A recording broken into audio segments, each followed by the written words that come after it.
A ministra Rosa Weber marcou para a próxima sexta-feira o início do julgamento da ação que defende o aborto até 12 semanas de gestação, que não seja considerado crime. Como a gente já disse aí, esse é um tema que causa muita polêmica, divide opiniões. A Rosa Weber é a relatora da ação que foi proposta em 2017 pelo PSOL. Pelo Código Penal, minha gente, hoje a gravidez só pode ser interrompida em casos de estupro, risco de vida à gestante e também em caso de anencefalia, quando o feto não tem cérebro. E o que a gente pode esperar desse julgamento aqui no Brasil? Um tema que divide opiniões, não só da sociedade, mas também dos juristas. E a gente vai debater esse assunto agora aqui. Participa comigo, vem cá no nosso estúdio. Eu recebo o doutor Rivelino Amaral, ele aqui é advogado criminalista, e também Marina Freire, que também é advogada criminalista. Ambos têm visões diferentes sobre esse assunto e a gente vai trazer esse debate, né? Afinal de contas, a gente, primeiramente, sabe que esse não seria um tema para a gente debater no Congresso e não no STF? Isso já começa por aí, né? Causando uma polêmica, né, doutor? Então, na verdade é assim, né? O intervencionismo judicial que a gente fala, que é quando o STF intervém no legislador.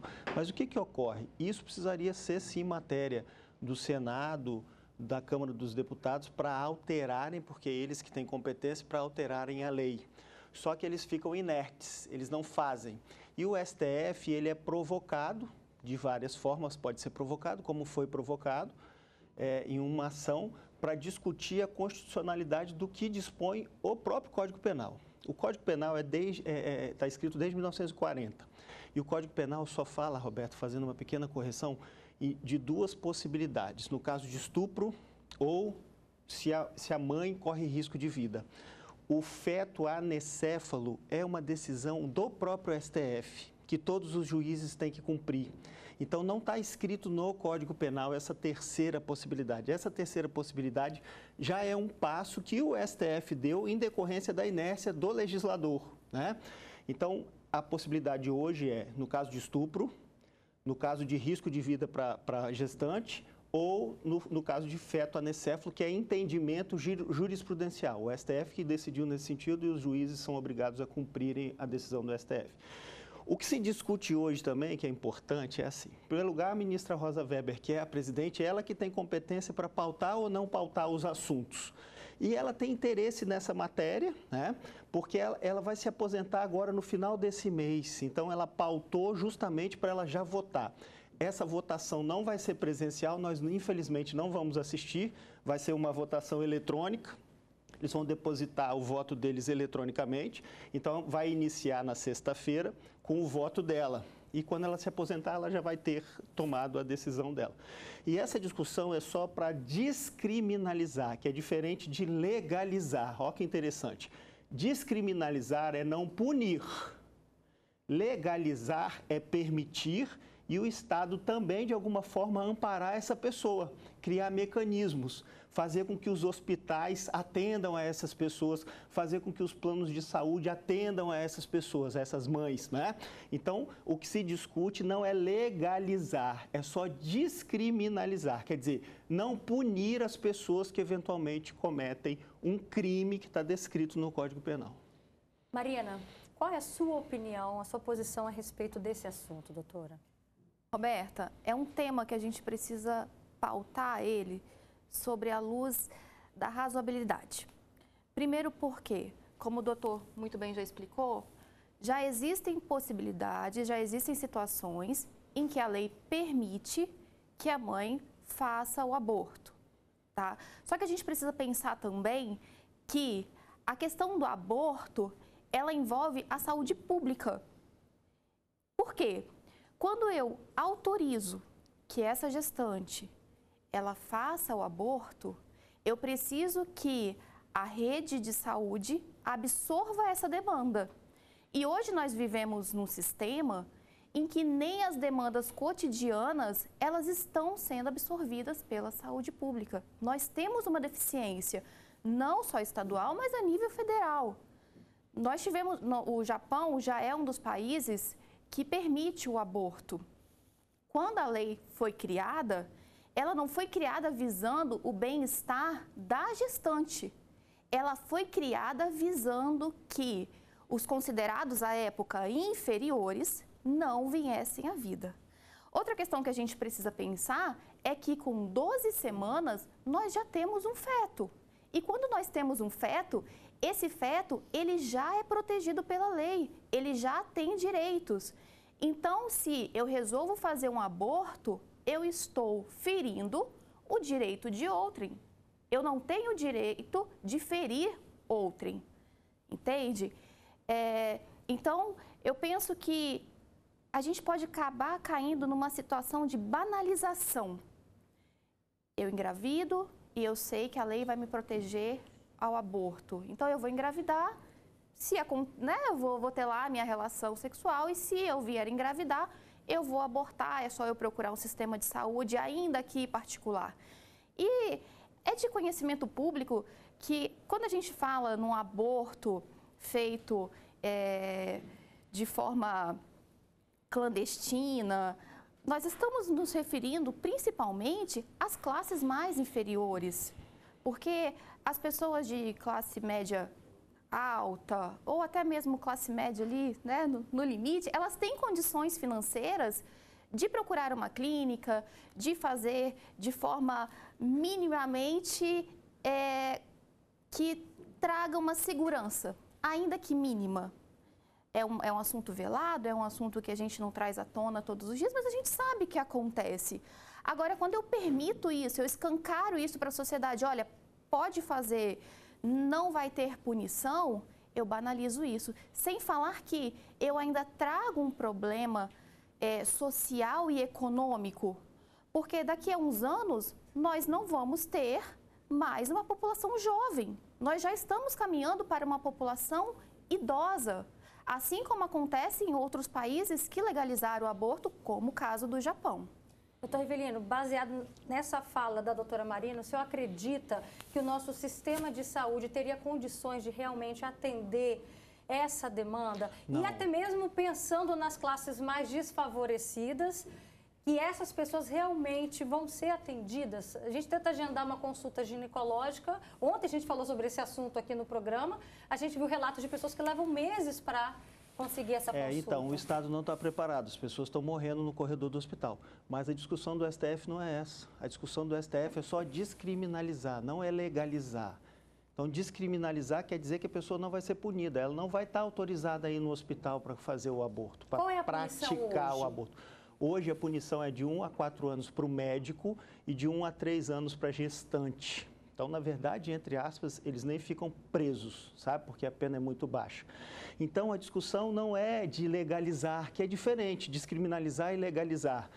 Se o STF caminhar nesse sentido, a gestante não vai poder ir ao hospital, o hospital não vai praticar o aborto. O que a discussão existe só no sentido de punir ou não punir a partir da decisão do STF. Então, isso não vai intervir no funcionamento do hospital, não. E o fundamento do partido político que ingressa, então, com essa discussão e põe em pauta essa discussão, é justamente isso. As classes menos favorecidas que são alcançadas por essa prática de aborto ilegal e morrem. E o outro argumento, são 3 argumentos principais. Esse risco de vida para essas pessoas menos favorecidas, o caminhar dos países também, como a doutora colocou, a China também, na China é legalizado, na Índia é legalizado, na América Latina, por exemplo, nós somos 13 países, 6 países já permitem a prática do aborto. Então, quer dizer, o argumento é esse risco de vida, a evolução do mundo nesse sentido, e descriminalizar não quer dizer que a gente vai legalizar, as pessoas não vão estar sendo punidas, mas o Estado não vai abraçar essas pessoas para essa prática. O senhor já trouxe para a gente agora alguns dados e a gente também separou, de acordo com a OMS, 25 milhões de interrupções acontecem, minha gente, por ano, tá? E a ministra Rosa Weber marcou para a próxima sexta-feira, então, como a gente já disse aí, né, o início desse julgamento, dessa votação. O doutor Rivelino também já falou para a gente que vai ser uma votação virtual, né? E aí, falando sobre essa taxa, nos Estados Unidos, por exemplo, dos 50 estados, em 20, o aborto é totalmente legal. Aí a gente está falando de aborto liberado. Isso, essa discussão agora inicial é de descriminalização, que não quer dizer que possa ser suscitado lá na frente a legalização, que são coisas totalmente distintas, né? Mas você acha que pode ser já um passo para isso, doutor? Claro, eu não tenho dúvida que é um passo para isso e eu acredito que vai haver descriminalização e outro passo que nós vamos dar vai ser a legalização, como aconteceu também, a meu sentir, infelizmente, com droga. A permissividade do uso da droga, o STF também está caminhando nesse sentido. Só uma última observação. Nada obsta que o legislativo se antecipe e faça essas alterações na forma que de fato a lei determina. Quer dizer, é o legislador, é o deputado e o senador que precisam fazer essas alterações. E olha só para a gente concluir o assunto dos Estados Unidos, né? Em junho do ano passado, a Suprema Corte americana derrubou a proteção constitucional do direito ao aborto e o tema voltou a ser amplamente debatido no país. Doutora Marina, a gente sabe, como você mesma falou, a respeito da realidade que acontece com as mulheres que estão decididas a interromper uma gravidez. E aí a gente também sabe que muitas procuram recursos clandestinos, tem histórias de mulheres que morrem, né? Inclusive eu trouxe aqui um dado. Cerca de 500 mil abortos clandestinos, minha gente, acontecem por ano no país. Dessa forma, se a gente permanecer dessa forma, a senhora não acredita que as classes sociais se tornam mais bem favorecidas, né? As classes A, B, C se tornam mais favorecidas nesses casos? Roberta, essas classes, elas sempre vão estar mais favorecidas, infelizmente. As classes inferiores, as classes mais baixas, elas são marginalizadas pelo Estado. Elas são deixadas de lado, tá? A gente sabe, é de conhecimento notório, que várias pessoas se submetem a isso e elas acabam vindo a óbito, outras acabam tendo infecções, tendo outras doenças, sendo obrigatoriamente absorvidas pelo sistema de saúde. Porém, ainda que se descriminalize, não vai acabar. Isso não vai acabar, porque elas são desfavorecidas. Ainda que o Estado tente minimamente olhar para elas, vão continuar pessoas morrendo. Não é a descriminalização que vai fazer isso parar de acontecer. A descriminalização ela não vai funcionar para isso. Se hoje a gente já tem, por exemplo, nos casos em que é autorizado o aborto, eu não posso simplesmente ocorreu o estupro, eu vou lá, relato para o médico e vou fazer o aborto. Existe todo um processo por trás disso até que eu consiga realizar o procedimento. O que também a gente sabe que é muito burocrático, né, doutor? A gente teve um caso muito emblemático aqui que aconteceu em São Mateus com uma criança de 10 anos e que, para que essa criança conseguisse essa autorização, esse procedimento foi realizado lá em Recife. Não é tão simples assim quanto se pensa, né? Não é tão simples. No caso de aborto, em decorrência de estupro, precisa ter boletim de ocorrência, precisa ter, no mínimo, uma instauração de uma investigação, precisa ter comprovação de que isso aconteceu, senão, como a doutora colocou, fica banalizado. Né? No caso de feto anencéfalo, precisa ter laudo médico, né? E no caso de risco à gravidez, também laudo médico. Então, não é simplesmente a gestante falar, eu vou praticar o aborto porque eu fui estuprada. Não, precisa ter prova de absolutamente tudo. E só para a gente finalizar, aqui no nosso Facebook, até onde eu consegui acompanhar, todos os nossos telespectadores se posicionaram contra essa descriminalização do aborto. Só para a gente lembrar, tá? Não vamos confundir o conceito das palavras. Uma coisa é a legalização, chegar no hospital... A discussão é só de descriminalizar, quer dizer, a partir da decisão do STF, se for nesse sentido, as pessoas vão ser punidas. Que não quer dizer que o aborto está legalizado. Ou seja, a mulher vai chegar no hospital e falar, eu quero tirar o filho, não é dessa forma. Não é isso. O que também não representa que não seja legalizar é diferente. Legalizar é o Estado estar preparado para atender a essas gestantes e de fato, acolhê-las e praticar o aborto por conta do pedido dela. O que também não quer dizer que não seja um caminho. É um caminho, é o primeiro passo, como está havendo o primeiro passo também da legalização da droga, que a discussão da droga, inclusive, que está imposta hoje no STF, é de descriminalização também, e depois vai se dar outro passo de legalização. E aí a gente precisa acompanhar cada passo, né, para que a gente consiga, de algum momento, manifestar qual é a vontade realmente do povo, né, e que a gente sabe que deveria ser uma votação no Congresso, mas infelizmente a gente está acompanhando aí que qual é a palavra que você usou no início? Que quando essa votação vai para o STF... É uma intervencionismo do judiciário, quer dizer, o judiciário ele intervém no lugar do legislador, que não deveria acontecer, né? Perfeito. Doutor Rivelino, muito obrigada. Doutora Marina também, volte sempre ao programa, tá?